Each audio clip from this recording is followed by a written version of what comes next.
had struggles or challenges, and ways that we can find solutions and ideas. It's something that I think the most important thing. And I coached for 24 years and then joined administration last November. And one thing that I always talk to administrators about is you know, people are big time in your corner when you're winning, right? So you get the win, everybody's on social media, everybody's, high fiving you, whatever. But it's the days when you don't, when you struggle, that you find out kind of who your friends are and who's in your corner, and kind of who you can rely on and who you can turn to. And so for me, I always, it's kind of a running joke in athletics that if you get a text from me, it usually means the result wasn't great. And it's me encouraging you and saying, like, I got you, don't worry, you got this, and telling you things that I saw in the game that were good, as opposed to, just because you pull out a result or something. So, for me, it's always been about the process. And I was always someone who loved coaching people and loved teaching life lessons, more than strategy, tactics, that kind of stuff. I mean, it was great, it was fun, but for me, it was more about the process and the people, and investing in the bigger picture. So when John told me coaching for results versus coaching to develop, my thing was always having multiple goals set for each season, goals for leadership, goals for individuals, goals for the team, goals for myself on what did I want to achieve. And part of it was, in who I wanted to invest in, and what that looked like, and what I was willing to do in order to make that happen. One of them was always community service, on how was I going to give back, or how was the program going to give back.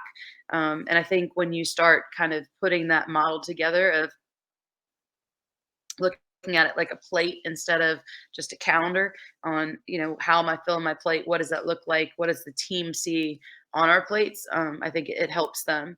What's something you guys did this season to help develop the people within your teams, as opposed to just to get a win? What's an example of something you did, someone did?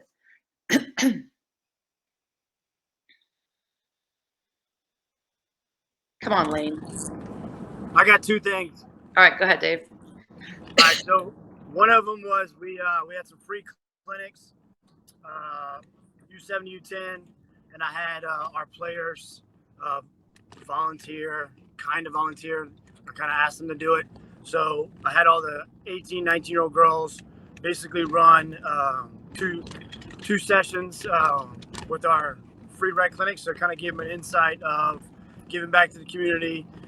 Also made them do demos and like play in front of all the kids. So you had all these young ones cheering them on, excited about it. So they kind of had some connection. And then the second time we did it, there was girls, little girls that were asking for the older ones, like, hey, where's Coach Cat at? Where's Vic at? Where's it? So kind of built a little connection through that.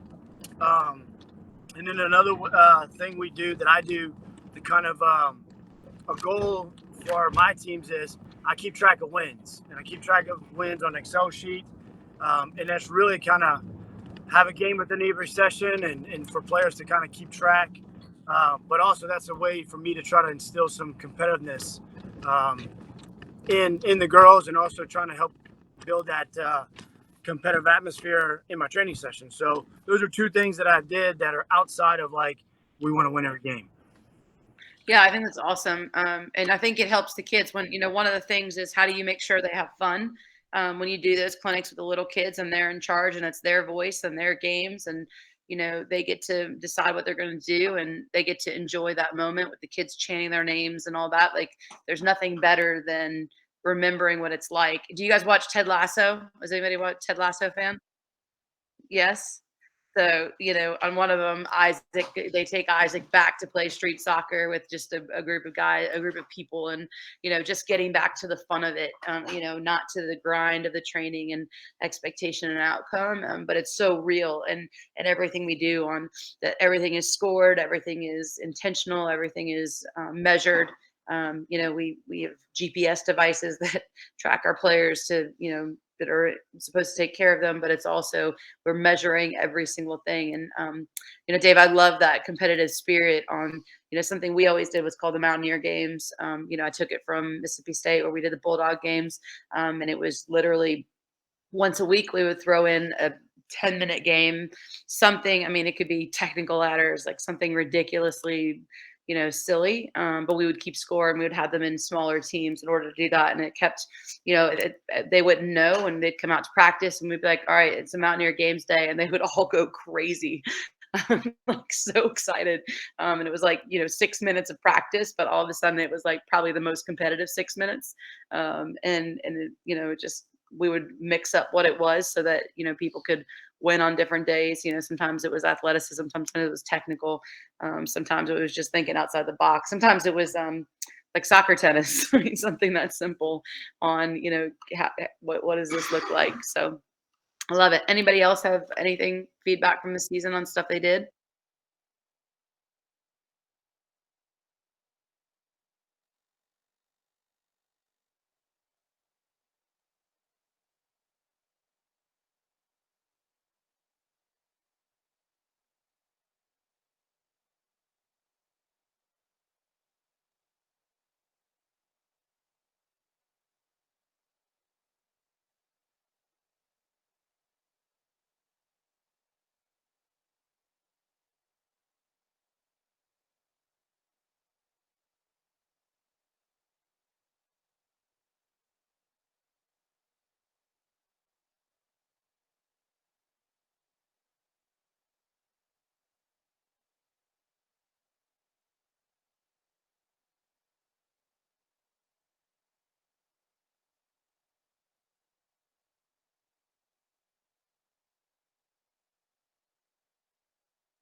Yeah, so something that they say, ironically, John, they say that girls bond to battle so that they like the people, like the community aspect, the team camaraderie kind of thing.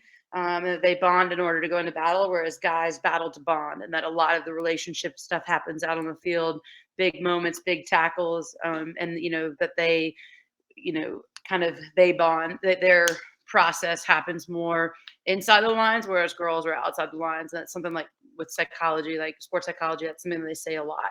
And I've seen it, I've coached girls and boys for a really long time. And I've definitely seen, the competitive side with a lot of boys be the bottom line on the moments, whereas the girls remember a lot of kind of the other things that were leading up to.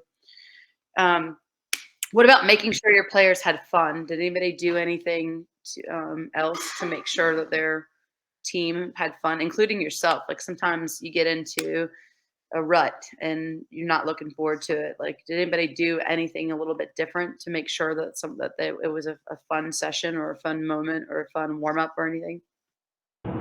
I got one. So before every game, I do this ball bouncing game where I have the players line up on a line. I do some agility work, maybe a chopping their feet or something, and I say go. And if I drop the ball, they take off. It's like a 7-yard sprint. Or I'm trying to fake them out. And really, it's a little activity that I act pretty stupid, and I try to show off some coordination skills, which I don't have. But it gets the girls laughing. They giggle. They because I always bust a couple of them, and I always make it up. Like they're like, "That's not the rule." I'm like, "Well, it's Coach Dave's rule, so we just make it up." But I do it in a very fun, goofy way, and the idea is for them to laugh and giggle and be loose right before we start the game. And I do that pretty much with every team I coach, and I find it's kind of that for that 30 seconds, 40 seconds of fun to forget about, the stress or the pressure about to go play, kind of loosen them up. So that's one of the fun things that I do as a warm up right before the game. That's great. And any kind of like fast twitch last minute. And the other part that I like, Dave, is you're making them think and you're not thinking for them. A lot of times we give them so many structured rules, so many things that we say here are, the parameters, restrictions, blah, blah, blah, blah, blah. And then we tell them to go play. And we're kind of like making their decision making actually really difficult, instead of a quick how because in the game it's all about quick decisions, right? So what you're asking them to do is to replicate what they're about to do, and even if it seems silly, a 5 second whatever 5 yard sprint, like that's realistic, and to do it based on a reaction of something visual, like that's actually really great. I mean, it might be something you made up as silly, but as far as like preparation right before, especially because they have to like think and respond, like that's actually really awesome. Would definitely share that, like show the coaches out on the field how you do it, because that's like a really good last second thing to help them relax and just get into the flow of things. Adam, what do you have?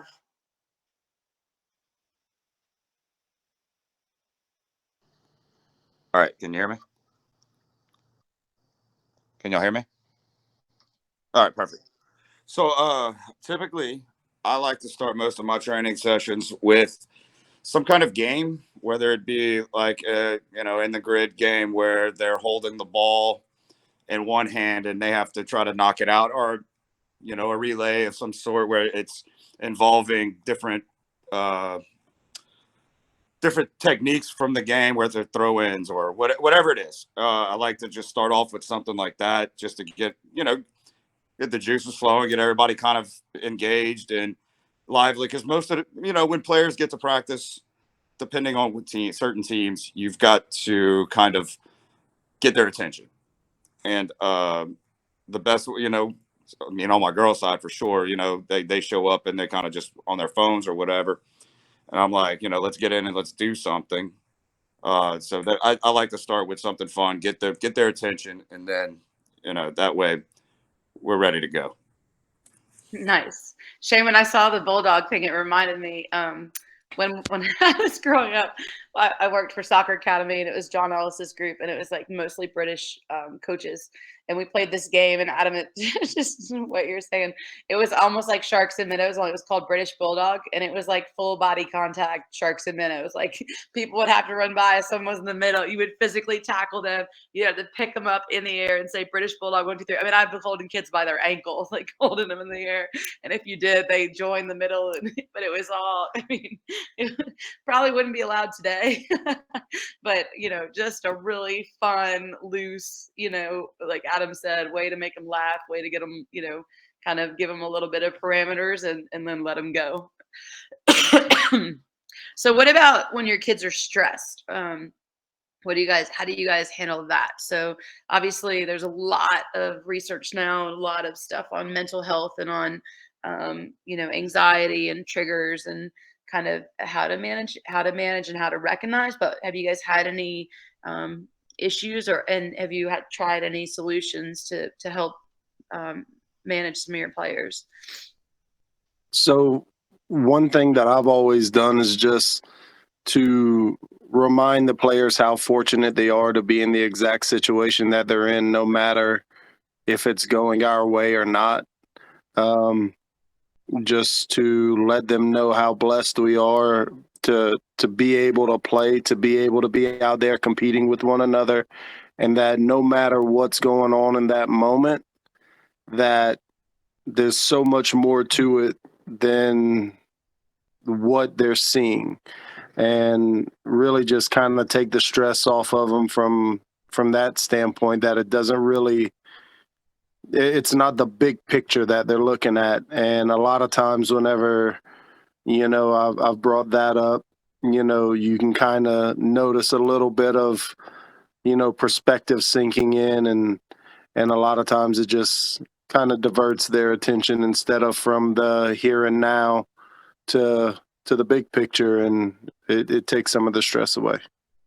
Yeah, I think you always have to go back to that whole practicing gratitude and practicing, going back to the reality of what we're doing and what we're getting to do. And, I think always managing it and managing the expectations is really important. I've obviously dealt with a lot of kids with burnout and pressure and all of that. And you just see these kids that are so gifted that, turn the game into something that wasn't meant to be, right? Like it wasn't meant to be this, John, plug your ears, but as far as, the cost of things and how much money parents are spending in order for go to travel to games, and, Dave's in Texas and the team came from Rhode Island. I mean, that's not cheap. Like when Dave said that, I could, hear missing school, missing work, like all the investment the parents are making, just more and more pressure on the kids. And I think a lot of times we have to go back to what really is the outcome that we're looking for. What is the life lesson? What is the investment really and truly? And it's really about them as people, on them developing relationships, being able to identify who they are, being able to have the opportunity to use their voice and to lead and to make some decisions and to, get to, I mean, you think about how many places we've gotten to go in order for soccer. I mean, how many places you visited. I mean, I've been all over the world recruiting and coaching, and it's just incredible on the opportunities that I've been, allowed, because of the game. But it always goes back to respect the game, respect the opportunity, and then make sure that, you go in with a grateful attitude, and find ways to give back. And I think if you can continue that, that's like really, really incredible, honestly. Dave called me at one point during the season talking about, a athlete that he was struggling with, that was like really putting a lot of pressure on themselves. And, I talked to him a lot about different strategies, and, there's different mindsets. And, one thing that I've tried in the past that's like really been helpful is to limit, when I notice that someone is, dealing with that, I try to limit how much feedback I give them and what I'm asking them to do. And I usually try to limit it to three things. So usually an attacking thing that I know they're capable of, a defensive thing that they have to be able to do and that I know they could do, and then one kind of other thing, whether it's, you know, so say a right back, for instance, the attacking piece is to connect the first pass, right? So to win the ball, connect the first pass. The defensive piece is to, win the tackle, whatever it is, as far as your strategy, force them out wide, win the tackle. And then my third for someone like that would be to communicate with the line in front of you and across the line, right? So a communication, attacking and defending. When you say to them, okay, can you do those three things? Then usually they calm down a little bit, right? And then you manage every 10 minutes, like, hey, you make sure that you're saying out loud things that you ask them to do that you see them doing. Even if it's just you see them communicating, great job, way to keep them in line, way to give that feedback, and validating for them that that's really what you're asking of them. Because I think a lot of times the kids see perfection as the goal, and realistically, like, we're never going to attain that, right? That's not realistic for the game. So managing it and helping them with what are things we're asking of them, and to then put it into realistic expectations, I think is really big time. Do you guys have any players that struggle with anxiety, and have you tried to minimize or to help them, um, by framing their mindset? Have you tried anything like that? Can y'all hear me? Yes. Okay, so I do have one. I coach 10U boys, and I have one on my team that I guess has maybe really bad. I guess generalized anxiety, just anxiety about a lot of different things. And what I've always tried to, and this is just maybe a me thing, but I don't like seeing anybody crying. I want to be able to do what I can to, I guess, stop the waterworks, try to get him to calm down. But what I've gotten him to do is always just try to get him to smile about at least something throughout the practice, whether it's just cracking a little joke to him, just saying something that I guess could kind of uplift his mood, just small stuff like that, just to try to settle his nerves a little bit. Because from the first practice to now, he's really made a big difference. But there's still times where like he's borderline in tears just from different little things, and I'll try to pull him out to the side, try to get him to talk it out a little bit, then try to, like I said, get him to smile in any way possible. Just try to calm him down a little bit. Yeah, that's great. And there's a couple strategies, and I shared these with Dave, but one strategy we use a lot at App is called the RAB to bar method. And RAB, and I can send this to John, but RAB stands for react, attack, breathe. A lot of kids who have anxiety, and there's a lot of kids that developed anxiety through COVID just from just the fear of just really lack of control over anything and inability to go any. I mean, there's a lot of messages that were sent out to people. I don't, I know Louisiana was um, a little more lax than other places, but as far as nationwide, the message we were sending to kids is people aren't, or to everyone is, it was a really unsafe place, and that high risk of death, and it was definitely something that impacted a lot of communities. But we call it RAB, so react, attack, breathe. So it's to have that reaction, that fear, attack the moment, and then breathe. You see that in a lot of people that get into fights when they play, right? That someone slides in, tackles them from behind, you see them react, you see them go at the other player, and then they take a breath and someone grabs them and they calm down. And the intent is to switch it to, and it's called BAR, and it's the breathe, assess, respond. So getting that player to breathe when they start to feel themselves, from the moment they start to get stressed, to take a breath, to assess the situation on, I'm at practice, I'm, whatever, like I'm surrounded by friends, whatever it is, I'm safe, and then respond. And even if it's a stressor on like I have a penalty kick, to breathe, I'm going to assess the situation. I'm going to put the ball in the bottom right corner, whatever, and then execute, and to get them to kind of think about things kind of more linearly instead of kind of the big picture of what could be, if that makes sense. The other thing that we do a lot, and is recommended a lot through sports psychology, is called grounding.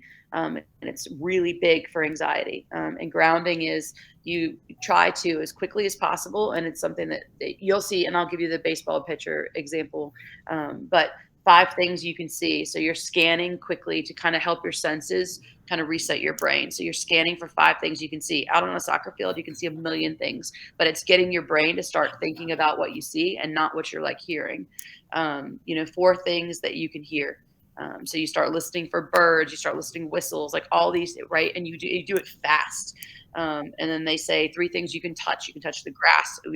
A lot of goalkeepers before penalty kicks will do it, that they'll touch the post. That's a grounding technique. They'll touch the ground. They'll spit in their gloves. So it's something that they, it's an actual, to engage your senses, right? And I always talk about baseball players that do it.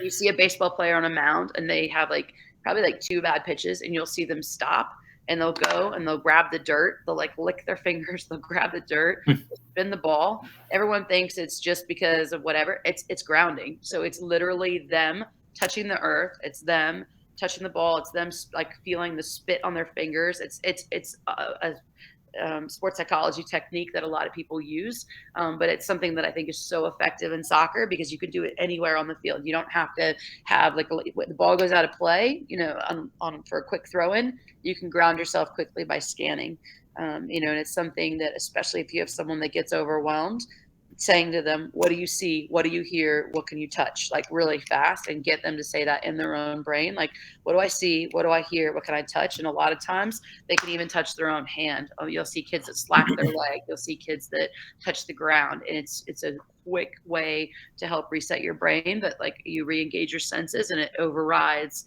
kind of what happens. We had that big game at App. I don't know if you guys follow Appalachian State football at all, but we had a big game against Troy, and we had college game day that day. I've been at work since 4 o'clock in the morning. We won on a Hail Mary, literal Hail Mary. I mean, there's no time on the clock. Ball was tipped. Our receiver caught it off the tip, ran into the end zone, and the student section rushed the field. And I'm standing there and I'm dying to run towards the team. I was so excited. This is crazy. We just won. This is amazing. But I saw all of a sudden all of the injuries from kids that tried to jump over the wall and weren't successful. And all of a sudden it was like a war zone. And I'm looking, and I literally had to use grounding to help to stop, to talk myself out of, this kid could die. This kid, the amount of blood that I saw, everything. And it was reset. What do you see? What do you hear? What can you touch? And then I would start. And as I was running, I was trying to find, the doctors that I needed. What do you see? What do you hear? And I literally did it as I ran across the field. And told a million kids to do it like all the time. Never had done it myself, but in the moment it was really huge as far as to kind of help me stay focused on what I needed to do and not listen to my brain on the what could happen. Mhm. Yeah. So, when it comes to grounding, Yep. at least with the younger ages, do you recommend maybe less items for them to focus on, like instead of 5, 4, 3, like maybe 3, Yeah, 2, I would 1? just literally say to them, "What do you see? What do you hear? What can you touch?" And don't Okay. give them a number. What do you see? So that they're scanning. What do you Yeah. hear? Right? They hear a whistle, and get them. I hear my friend's voice. I hear my mom cheering. Whatever. Right? And let them kind of. I would do it during practice to let them try it. I would say, okay, for the next 20 seconds, I want to ask you, what do you see? What do you hear? What can you touch? And I want you at the end of the 20 seconds to tell me what, and you'll see from the kids, some of them have ADHD. It's going to be like a million things. I saw, 50 people and, whatever. And I heard cars. I mean, you guys where your location is of your fields, they're going to hear cars. They're going to hear birds. They're going to hear people. They're going to hear whistles. Like there's a lot of things potentially. They're going to hear horns, right? But let them kind of figure it out, and just, what do you feel? What do you see? What do you hear? What can you feel? And or what can you touch? Whatever you want to say. Obviously, with 10-year-old boys, you don't want them like slapping each other, but Yeah. can you touch the grass? And when they used to do that whole like head, shoulders, knees, the ball would be on the ground in between two players, and they would say all the reactionary thing. And then they'd say ball, and you grab the ball. A lot of times that was to help kids learn how to ground, like to react to touching their own knees, touching their own, shoulders, whatever, touching the grass, and then go. But it really does, honestly, it really does work. It's just getting them comfortable doing it, and then getting it where it becomes part of their routine and not something that you have to kind of, you'll help them do it in the beginning, but eventually they'll start doing it themselves, especially like the goalkeepers on after a big moment. That's why a lot of goalkeepers go up and touch the post or touch the, you'll hear goalkeeping coaches say reset, and it's touch the ground in front of you, get your hands right. Like it's, it's all about balance. All right. Perfect. Thank you. Yeah, welcome.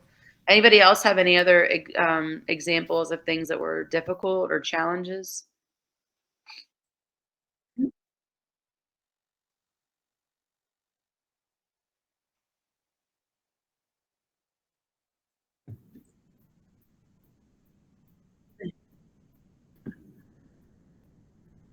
Yep. Yeah.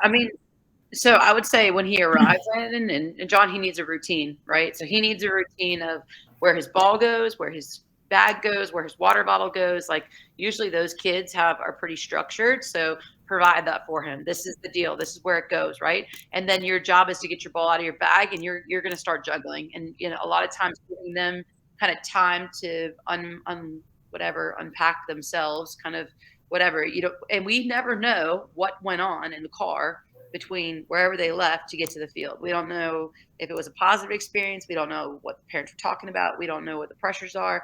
Like we don't know any of that, right? So any of that could have been a negative situation. So giving him a routine on, you arrive, your ball goes here, your water bottle goes here, your bag goes here, you're going to pick your ball up, and you're going to break your juggling record. And for the first, whatever it is, 3 minutes, that's what you're going to do, and get him focused on himself and on some sort of goal.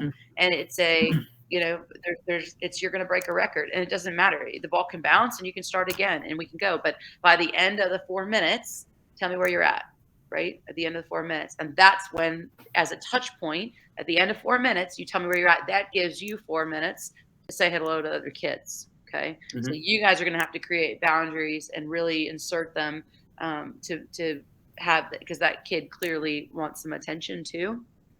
right? But then you, like you were saying, don't need to not provide attention to the other kids. So there's got to be a clock and okay, here we go. Time started. You're juggling. At the end of 4 minutes, I'm going to ask you how many you got, and then we'll move on, right? And that gives you time to kind of float between the other kids. Would that be helpful to try, John?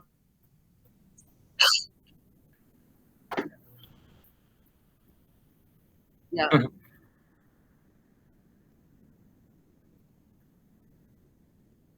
No. And some kids, I mean, honestly and truly, and um, to get through a day of school, like some kids emotionally, it's extremely hard. And so they keep it together. They keep themselves in line all day long, and then they're exhausted, right? They're emotionally exhausted, and I didn't believe it until I became a parent, and as I've kind of, even when my kids were little, I thought it was ridiculous and like get it together and dry it up and whatever. But it wasn't until I started watching other young children on how hard it is for them to hold it together for that school day, and then they just want to unravel, and they want a safe space to unravel. And so I think and I think you tell them, like, if you feel like you're about to lose it, like, give yourself a minute, go run to the bathroom, go wash face, come right back, and give him a strategy on to step away and then come back, but not where it's going to be, because it'll affect the other guys, right? Mhm. The other boys are gonna get annoyed. He'll probably get made fun of if he isn't already eventually. Um, just it kind of gets old. So helping him with a plan for when he's about to unravel, like give yourself a minute, go get some water. If the water doesn't work, wash your face. And that cold water usually will help kind of reset them a little bit too. But I definitely think grounding could help as well. But I think a routine grounding. I think he's going to need. And I would ask Landon. I mean, I'd be surprised if he doesn't have like an IEP at school. Like, what's effective at school, and maybe meeting with the parents and saying, Mhm. hey, what are strategies that have worked? You know, when he's tired, and I would go that route as opposed to like your kid cries all the time. you know, like, your kid's exhausting. Well, yeah. Sorry, go ahead. No, go ahead.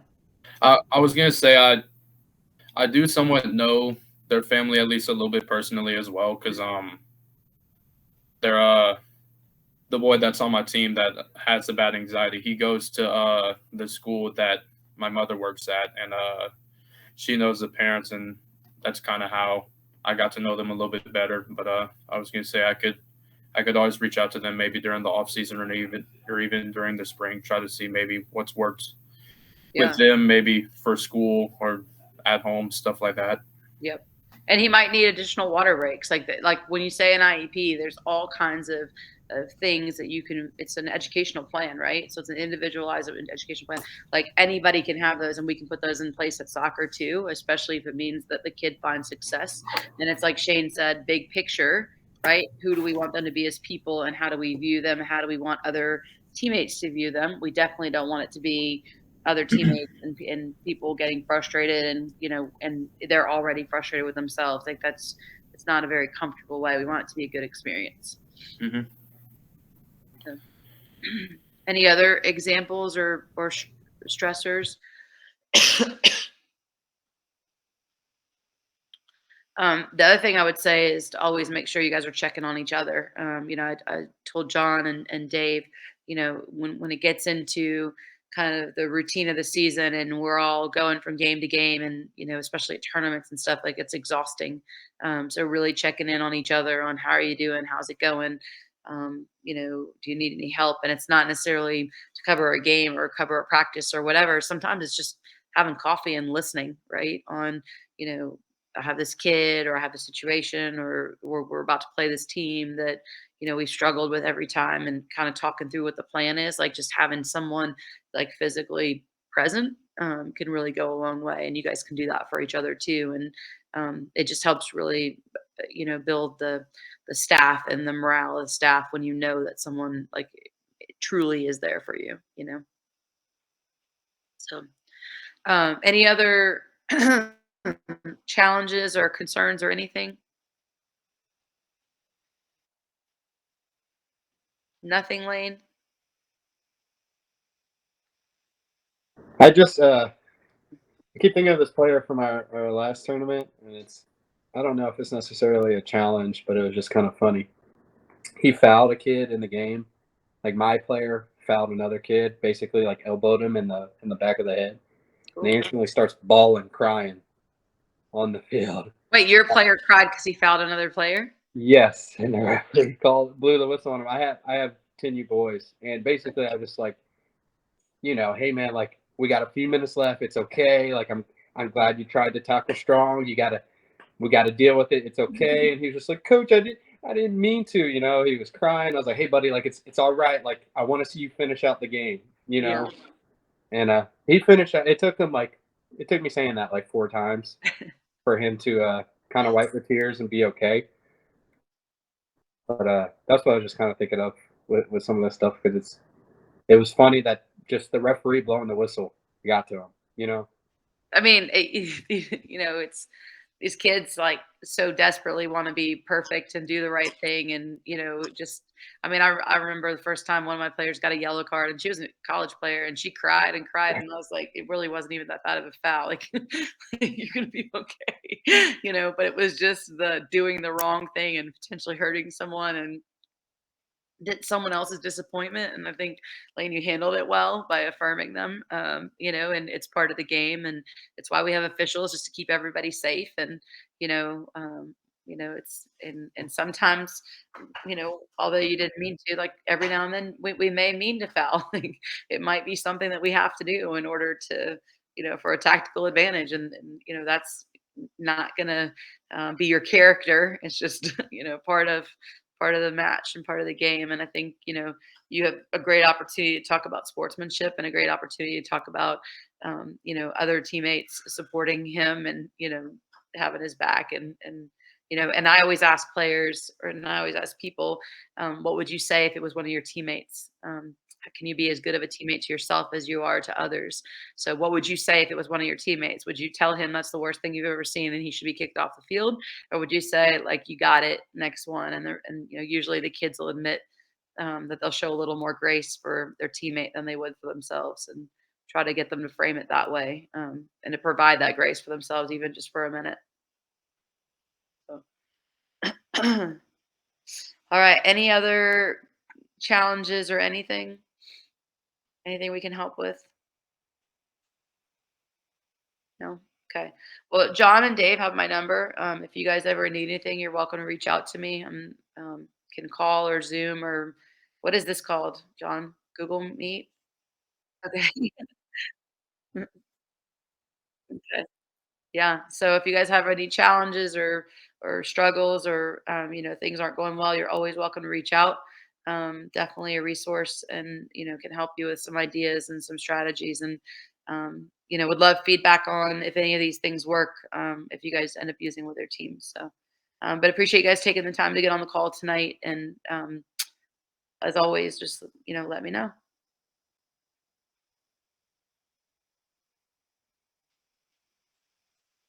You're welcome. Thank you, Sarah. Yeah, you're welcome. John, do you have other business with the coaches, or?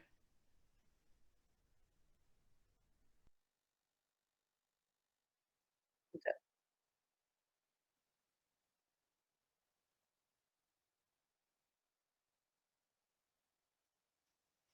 All right, we're gonna recap this in over Mardi Gras, right? Next in person. All right. What's that? Oh, I don't know. I'm coming back in the spring, but I'm not sure exactly. I told them it needed to be Mardi Gras.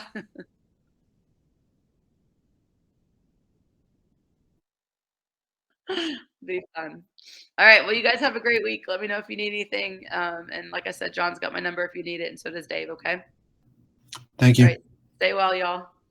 Thank you. Have a good night, guys. Later. See you, John.